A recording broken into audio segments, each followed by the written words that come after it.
Wala nang intro-intro. Bigla na lang napaatras yung nilalang na yun sa bintana na tila ba pasong-paso ang katawan nito. Kasi pagbitaw niya sa bintana, humiyaw ito ng malakas at bigla na lang nawala sa paningin ni Aling Daleng. Nagmamadaling lumapit si Aling Daleng kay Buntis para tingnan kung anong kalagayan nito. Baka kasi wala na doon yung bata eh. Pagkapa niya sa tiyan ni Buntis, ando doon pa naman. Pero biglang nagising si Buntis at nagulat ito sa ginagawa ni Aling Daleng. Ang sabi niya, "Ate, anong ginagawa mo? Bakit?" Sagot ni Aling Daleng, Wala naman. Kasi tinitingnan ko lang kung..." Bigla siyang siningitan ni Buntis ng, "Hala, ate, wag naman po ako. Wag niyo naman po akong aswangin oh." Takot na takot si Buntis kay Aling Daleng. Panay pa ang tingin nito sa isang kasama nila sa kwarto na para bang gusto niyang gisingin yun. Kasi isusumbong niya si Aling Daleng eh. Natatawa-tawa pang sumagot si Aling Daleng sa kanya ng, "Ha? Hindi ako aswang. Ano ka ba? Natutuwa lang ako sa Naputo lang pagsasalita ni Aling Daleng nung bigla itong nagsisisigaw ng napakalakas habang nakaturo sa bintana nila. Paglingon ni Aling Daleng doon, merong nakasampa na 2 malaking ibon habang paulit-ulit nilang inilalabas ang mga dila nila at gumagawa ng kakaibang ingay. Para silang mga asong nagwawala at gigil na gigil sa kanilang dalawa. Hindi alam ni Aling Daleng kung mag-oorasyon ba siya o kung anong gagawin niya. Kasi oras na mag-orasyon siya, makikita yun ni Buntis. E di pagdududahan siya. Kapag hindi naman siya nag-orasyon, hindi aalis yung mga impakto na yun sa bintana nila.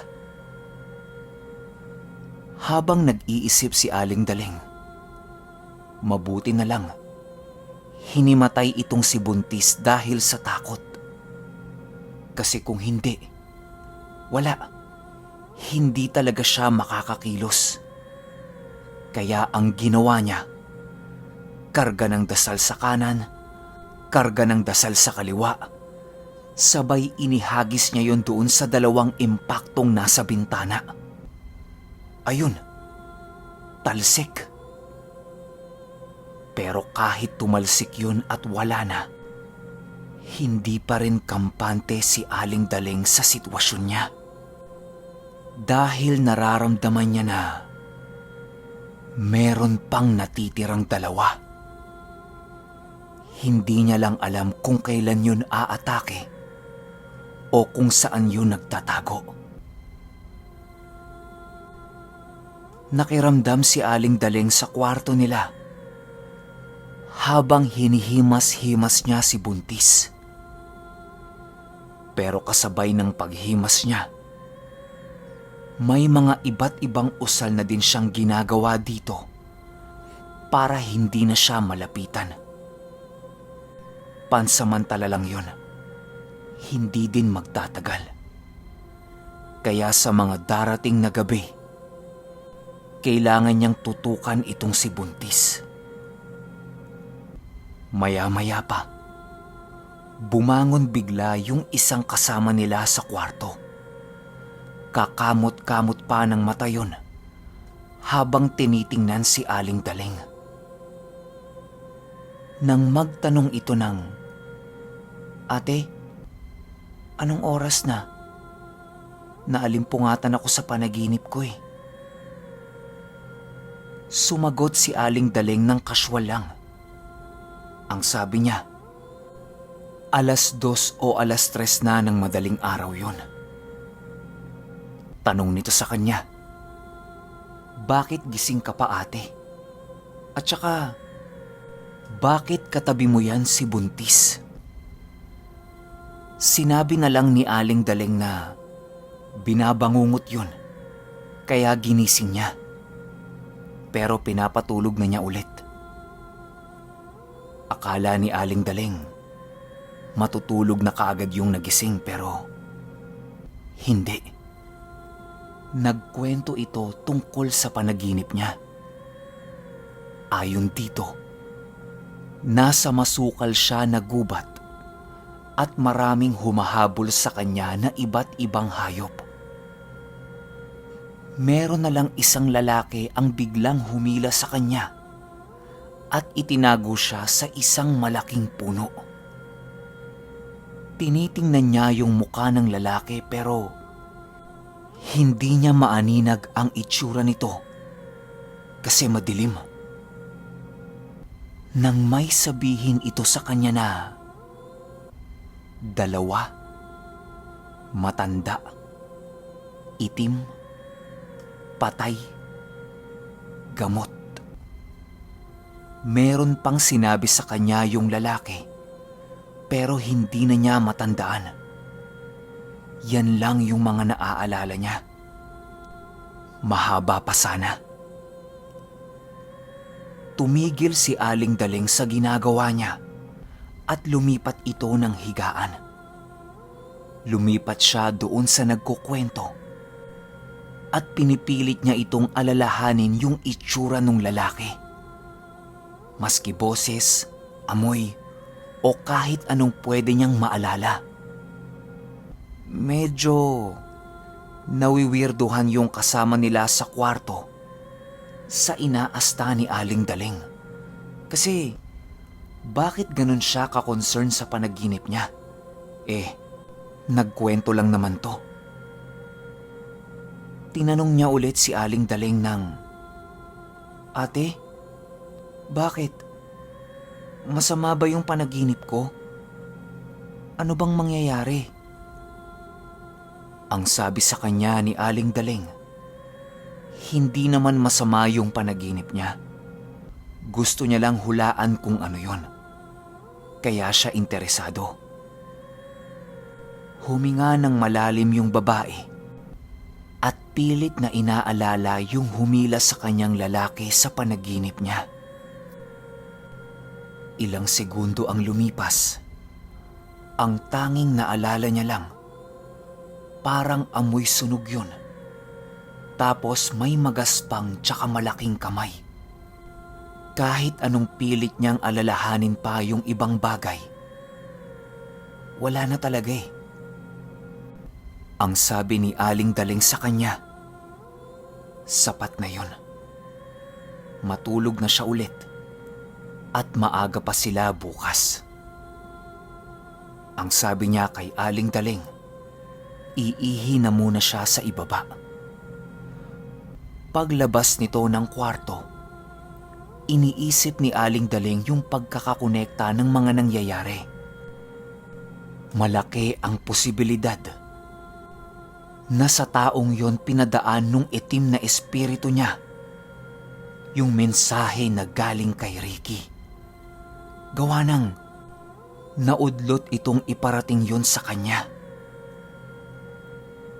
Habang nasa kalagitnaan ng pag-iisip itong si Aling Daling, may narinig siyang malakas na kalabog na nanggaling sa ibaba. Pinakiramdaman na muna niya. Wala namang sumigaw o tumili. Inisip niya, baka may nahulog lang. Kaso lang, nabulabog ang katahimikan niya nung sumigaw ng napakalakas yung babaeng bumaba ng, "Ate! Tulong! Tulong!" Kung sinong nandyan, pakiusap, tulungan niyo ko. Dito na nataranta si Aling Daling at dali-dali siyang bumaba para tingnan kung ano ang nangyayari. Pero pagbaba niya ng CR, nakasarado yung pintuan nun. Kinatok ito ni Aling Daling. Ang sabi nung nasa loob, "May tao pa. Patapos na ako, teka lang." Nanlaki ang mata ni Aling Daling. Gawa ng meron lang palang nanlinlang sa kanya para bumaba siya. Tumakbo kaagad si Aling Daling paakyat habang nagpapakawala na siya ng mga alaga niya. Pagbukas niya ng pintuan sa kwarto nila, merong maliit na matandang babae na kasing taas lang ng isang bangko ang nakatayo sa tapat ng tiyan ni Buntis. Nakaangat ang dalawang kamay nito na parang meron siyang binubutas. Buti na lang, naselyuhan yun ni Aling Daling bago siya bumaba. Dahil kung hindi, tiyak na patay na yung batang nasa loob nun. Sumigaw si Aling Daling para mawala yung atensyon nung maliit na matanda na yun. Kaso lang, masyadong nakatuon ang atensyon nito sa pagbutas sa ginawang selyo ni Aling Daling. Nagmamadaling tumakbo si Aling Daling papunta doon sa maliit na matanda. At walang sabi-sabi, tinadyakan niya ang ulo nito. Ramdam ni Aling Daling na tinamaan niya yon, pero wala pa rin itong emosyon. Ni pagsigaw, wala yung ginawa. Yun bang wala siyang reaksyon? Parang manika. Sasakalin na sana ni Aling Daling yon nang nilamon na lang ito ng dilim at hindi na niya nakita pa.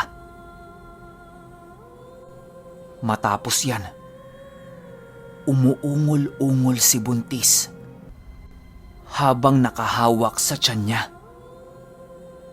Nilapitan ito ni Aling Daling para tanungin kung ano ang nararamdaman niya.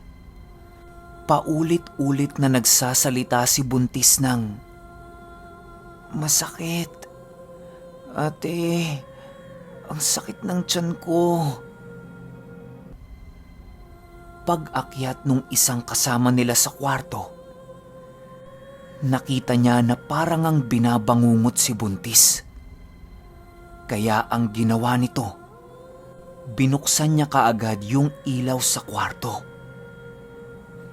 Pagsabog ng liwanag sa kwarto nila, maniwala kayo o hindi, halos punong-puno na pala yun ng iba't ibang klase ng anino.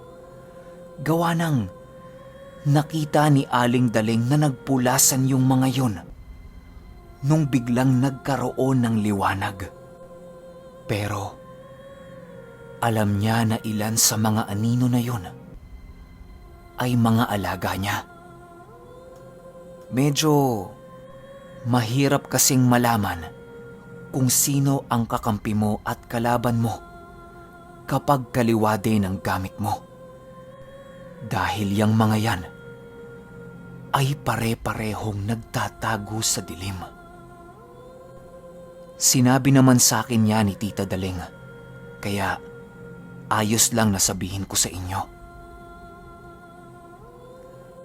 Pagbukas ng ilaw, dito na unti-unting kumalma si Buntis.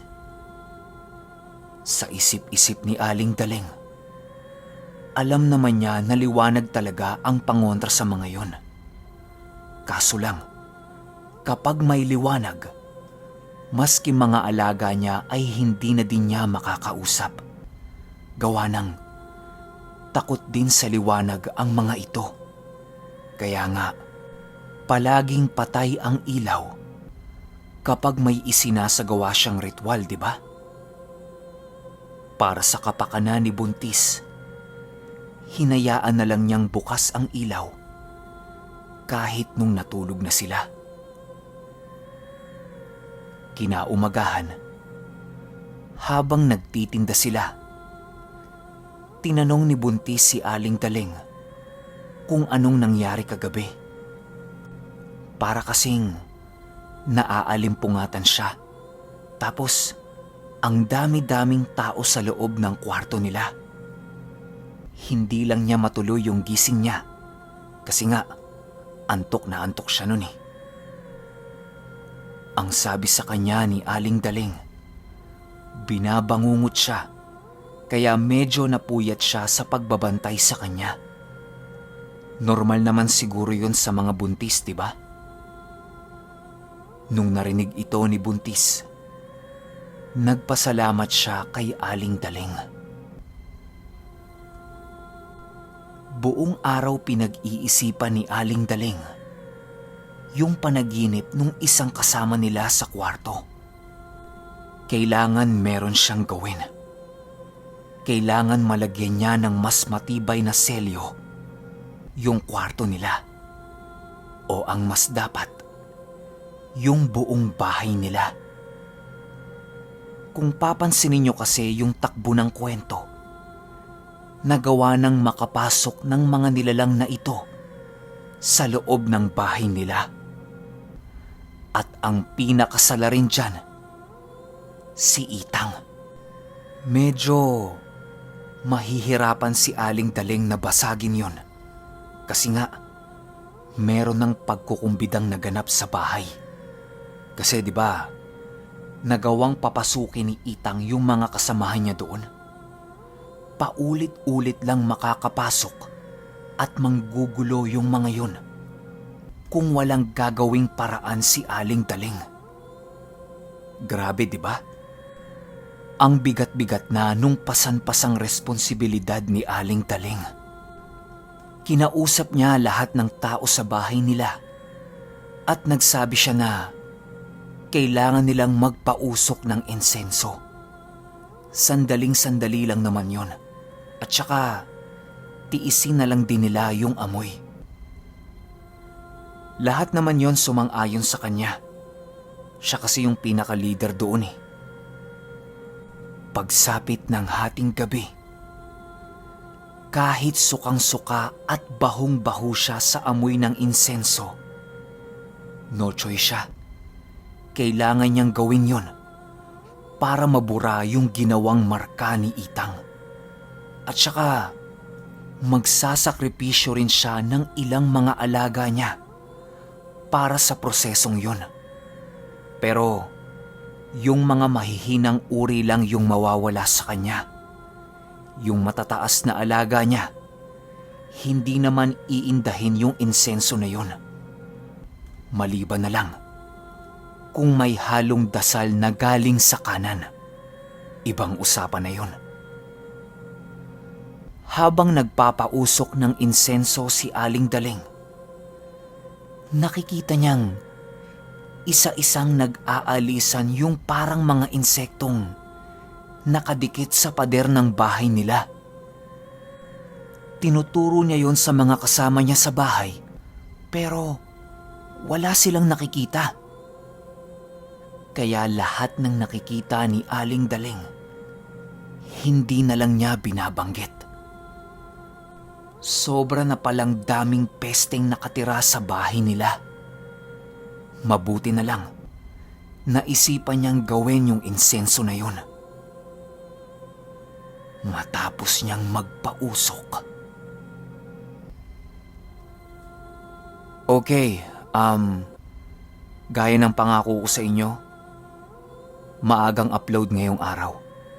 Alam nyo, dito na magkakaroon ng iba't ibang klaseng konekta at iba't ibang klase ng twist. Tsaka, dito na rin mapapalaban ng matindi si Aling Daling. Kaya, pakihintay na lang. Yun lang. Salamat.